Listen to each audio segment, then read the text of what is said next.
Labrīt, cienījamie klātesošie, cienījamie arhitektūras jomas pārstāvji. 2025. gads, kā jau tika minēts, Latvijas kultūra telpā un arī Latvijas Nacionālajā bibliotēkā ir īpašs. Mēs nevien atzīmējam latviešu grāmatniecības 500 gadi, bet arī šīs Gaismas pils autora, arhitekta Gunāra Birkerta 100 gadi.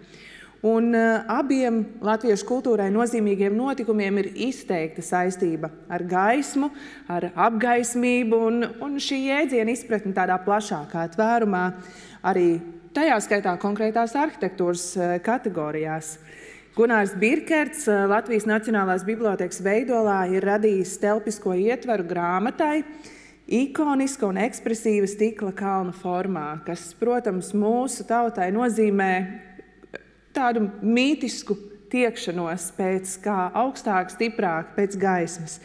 Viņa darbs ir veltīts dzīves vides kvalitātei un sabiedrības interesēm no pārliecināta modernista un izcila savu arodu meistara pozīcijas. Mēs viņa radošo devumu esam ierakstījuši Latvijas kultūras kanonā, un viņš ir un paliks viens no lielajiem Latvijas kultūras vēstnešiem pasaulē.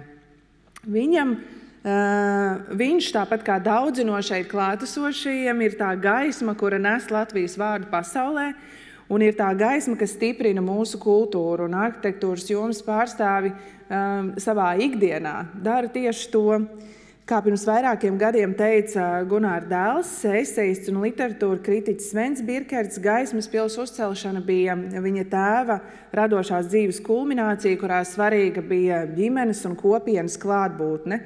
Un tas sasaucas arī ar to, ko Dagnija jau savā uzrunā minēja par šīm vietām kā kopienu centriem, kā vietām, kur mēs viens otru satiekam un viens otru stiprinam. Un šodien, atsaucoties uz šiem vārdiem, man gribētos mums visiem novēlēt, lai mums, neatkarīgi no apstākļiem, nezūd šī kopienas un līdzās būšanas sajūta, lai spējam viens otru stiprināt, iedrošināt, atbalstīt un celt jaunas gaismas pilis un kopā stiprināt gan arhitektūras nozari, gan kultūru kopumā. Dear guests, dear architects, it is my pleasure to greet you all here this morning. 2025 in the Latvian cultural space is significant because we celebrate the 500 years since the first book being printed in Latvian and also 100 years of Gunārs Birkerts and his contribution to Latvian culture, to the Latvian image abroad, and actually to creating this wonderful space where light and enlightenment are sitting next to each other.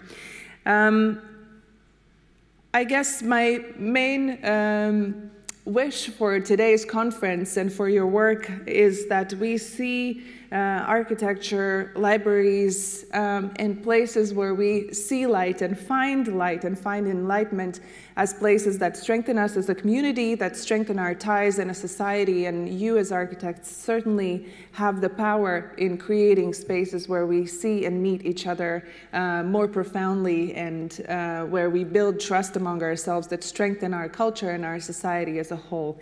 So I wish you a great conference and have a great day.